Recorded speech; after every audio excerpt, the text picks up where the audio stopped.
Assalamualaikum warahmatullahi wabarakatuh. Hai, perkenalkan nama saya Tasya Putri Berlian atau biasa dipanggil Tasya.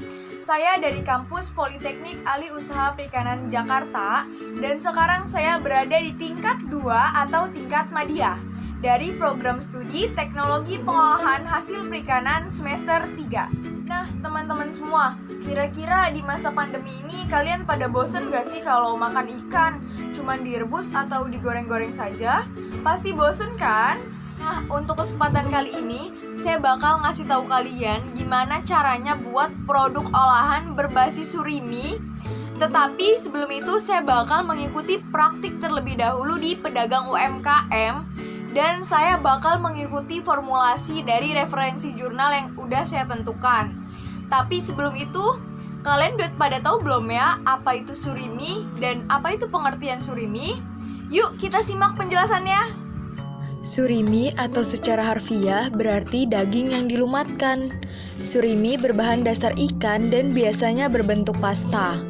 Surimi biasanya dikemas plastik dan beku, kemudian dilelehkan dan diolah. Surimi banyak banget contohnya, kayak misalnya cikua yang berbentuk pipa ini. Ada juga yang terkenal kayak tempura, biasanya jadi jajanan anak kecil. Kalau fishball atau bakso ikan, pasti kalian udah pada tahu dong. Nah, kalau ini crab stick, bukan kepiting beneran ya, tapi imitasi saja. Kira-kira surimi itu dibuatnya kayak gimana sih? Yuk kita lihat dulu yuk. Nah, seperti tadi yang udah aku jelasin, surimi adalah olahan ikan yang udah ngelewatin berbagai proses. Banyak banget produk laut berbagai olahan beku yang berbahan dasar surimi. Kalau misalnya ikan udah dilumatkan, kita tambahkan bahan-bahan lainnya.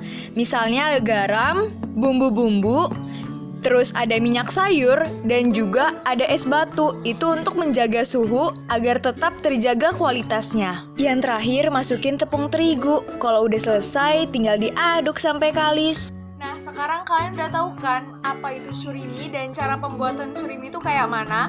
Sekarang saya bakal lanjut tentang praktek pembuatan otak-otak tapi di pedagang UMKM. Yuk kita lihat. Nah, untuk yang pertama ada proses pencucian filet ikan. Jadi, ikan blue marine sudah difilet di tempat pedagang, lalu dibawa ke tempat proses penggilingan untuk dilakukan pencucian sebanyak 3 kali. Selanjutnya, setelah dilakukan proses pencucian, dilakukan proses penggilingan daging ikan. Nah, untuk proses penggilingan ini dilakukan oleh para pegawainya, karena jika kita yang melakukan akan menimbulkan bahaya pada tangan kita. Nah, ini dia nih hasil dari proses penggilingan. Penggilingan memiliki tujuan yang sangat penting. Hal ini dilakukan untuk mengurangi ukuran partikel suatu bahan, serta untuk mempermudah dalam proses selanjutnya. Nah, untuk proses ketiga yaitu proses pengadonan pertama. Daging yang telah digiling ditambahkan garam, lada, MSG, bawang putih yang telah halus, dan tepung terigu. Jika semua bahan telah dimasukkan, selanjutnya tuangkan bahan ke dalam mesin silent cutter untuk dilakukan proses pengadonan. Waktu pengadonan kurang lebih selama 45 menit. Pada saat proses pengadonan berlangsung, tuangkan tepung tapioka secara bertahap. Fungsi dari tepung tapioka yaitu sebagai pengenyal pada proses pengadonan bahan otak-otak ikan dan juga sebagai sumber karbohidrat.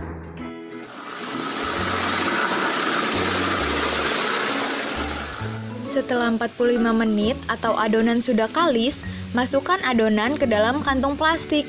Adonan ini akan dilanjutkan ke proses selanjutnya. Selanjutnya, adonan dituangkan ke dalam wadah atau baskom untuk dilakukan proses pengadonan kedua. Tapi sebelum itu, iriskan seikat daun bawang, lalu tambahkan lada, dan tambahkan garam halus ke dalam adonan. Jangan lupa juga untuk menambahkan santan sebanyak 250 ml. Setelah bumbu telah selesai dibuat, selanjutnya dimasukkan ke dalam adonan dan diaduk menggunakan tangan. Dengan catatan, tangan sudah dicuci bersih dengan menggunakan sabun. Pengadukan secara manual ini bertujuan agar adonan cepat tercampur merata dengan bumbu. Selanjutnya yaitu proses pencetakan adonan secara manual menggunakan sendok dengan mengambil adonan sebanyak 1 sendok, kemudian digulung dalam daun pisang. Nah, untuk proses yang terakhir yaitu proses pemanggangan. Pemanggangan otak-otak dilakukan selama 15 menit. Untuk adonan yang telah matang ditandai dengan mengembangnya isi adonan di dalam daun pisang. Lalu dilakukan proses pembalikan agar isi otak-otak yang ada di dalam daun pisang matang secara sempurna. Hasil praktikum di pedagang UMKM yang saya dapatkan yaitu saya bisa mengetahui alur proses pembuatan otak-otak. Nah, kalau di UMKM saya itu tidak mengikuti dari awal ikan segar karena untuk pembuatan dan pengadonannya itu dilakukan di pasar. Jadi untuk pengadonan itu dilakukan 2 kali. Yang pertama ada di pasar dan yang kedua ada di rumah. Nah, untuk tekstur dari otak-otaknya itu sangat kenyal dan untuk aromanya seperti otak-otak pada umumnya dan itu tuh kerasa banget ikannya gitu. Jadi kayak enak banget. Nah, sekarang saya bakal praktikum mandiri pembuatan otak-otak tapi berdasarkan formulasi dari jurnal. Yang udah saya tentuin seperti ini jurnalnya. Kira-kira apa ada perbedaan nggak ya antara rasa dari formulasi jurnal sama formulasi di pedagang UMKM? Yuk kita lihat yuk praktik mandiri saya. Berikut ini adalah bahan-bahan praktikum. Ada 3 buah ikan patin, lalu 10 gram tepung terigu, 100 cc santan kelapa,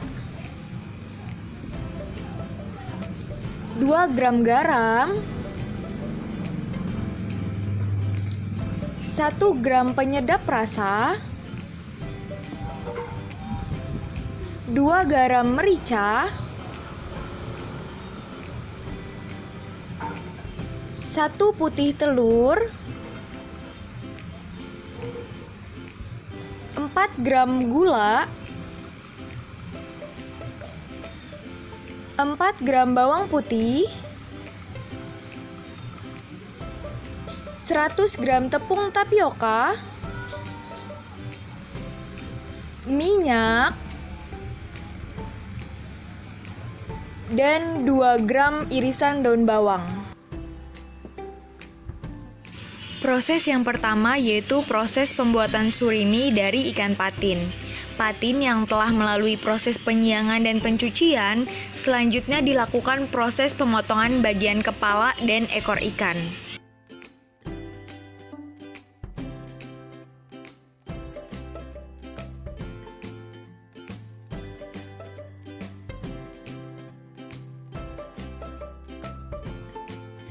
Kemudian daging ikan disayat dari arah kepala sepanjang punggung sampai daging terlepas dari tulang ikan. Pisau agak menempel pada tulang agar daging tidak tertinggal. Dan inilah hasil dari filet ikan patin. Setelah daging ikan terpisah dari tulang, selanjutnya kulit ikan dipisahkan sehingga diperoleh daging yang bebas dari tulang dan kulit. Selanjutnya, daging lumat dilakukan proses pencucian dengan ditambahkan garam dapur NaCl 0,3% agar pengurangan air dari daging lumat berjalan lancar. Daging lumat dicuci dengan suhu air pencucian 5-10 derajat Celcius untuk mencegah denaturasi dengan perbandingan air dan daging ikan yaitu 4:1. Ikan yang telah dilicing dipres dengan cara memerasnya menggunakan kain kasah.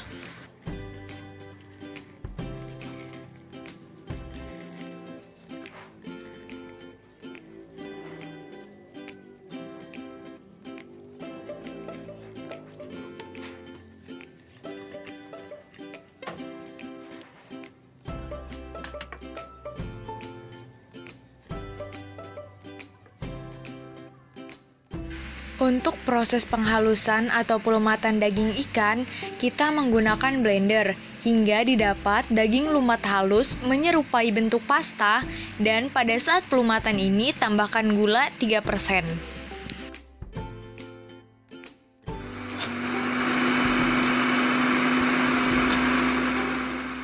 Selanjutnya, surimi disimpan selama 1 hari. Selanjutnya yaitu pengujian mutu surimi ikan patin. Langkah pertama yaitu surimi dipanaskan pada suhu 60-80 derajat Celcius selama 15 menit. Selanjutnya, surimi dipotong dengan tebal 0,3 sampai 0,5 cm untuk dilakukan uji lipat. Selanjutnya, saya akan melakukan pengujian pada mutu surimi. Kita akan melipat di bagian. Ternyata pada pelipatan pertama tidak menghasilkan perubahan pada surimi, dan saya akan melipat kedua kali menjadi 1/4 bagian. Ternyata pada pelipatan 2 kali mutu surimi masih tetap sama, tidak ada retakan, berarti untuk mutu surimi bernilai AA atau bernilai 5. Selanjutnya saya akan melakukan proses pembuatan otak-otak menurut formulasi dari jurnal yang telah saya tentukan. Untuk yang pertama, kita akan memasukkan 1 buah surimi dari ikan patin.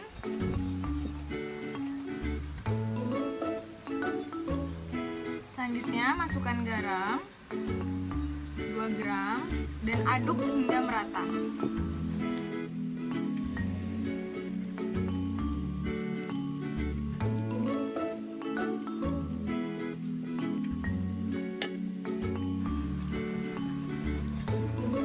Selanjutnya masukkan bawang putih,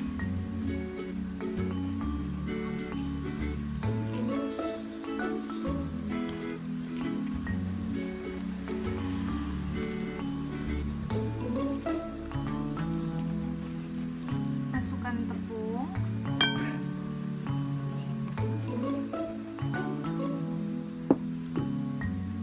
penyedap rasa,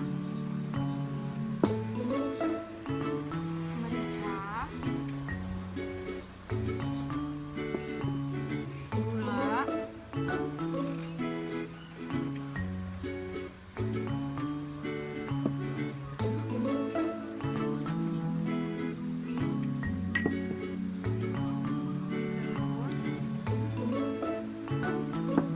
dan masukkan secara bertahap santan.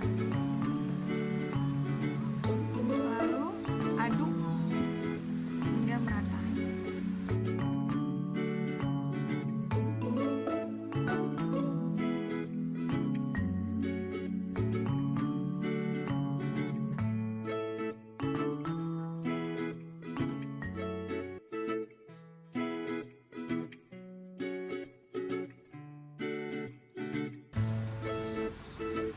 Aduk hingga adonan tercampur dengan rata sehingga kalis.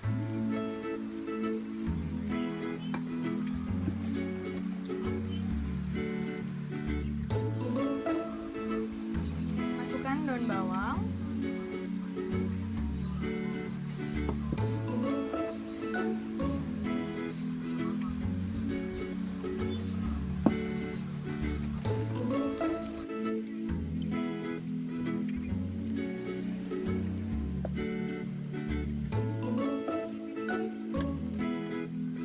jika sudah kali seperti ini, kita akan melakukan proses selanjutnya. Selanjutnya, saya akan melakukan proses pengolesan minyak pada daun pisang agar adonan tidak lengket pada daun pisang. Minyak yang saya gunakan yaitu minyak kelapa sawit.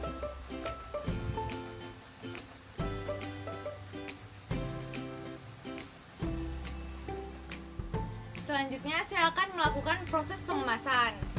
Kita akan mengambil 1 sendok makan adonan, letakkan di daun pisang. Selanjutnya, daun pisang ini akan digulung dan akan kita strapless. Pada proses pencetakan ini, sifat elastisitas adonan daging ikan patin yang didapatkan akan bervariasi. Diusahakan pada saat proses pembungkusan adonan daging ikan agar tidak terdapat udara dalam adonan daging ikan patin, karena akan memberikan kenampakan yang kurang bagus pada otak-otak setelah dilakukan proses pemanggangan berlangsung. Selanjutnya yaitu proses pengukusan. Kukus otak-otak ikan patin dalam tungku pengukus selama 15 menit. Kemudian ditiriskan dan ditunggu sampai dingin.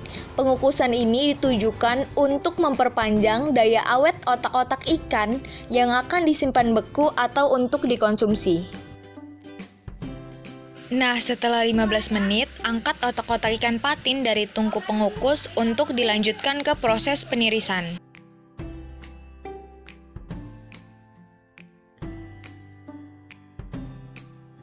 Inilah hasil penampakan kukusan otak-otak ikan patin.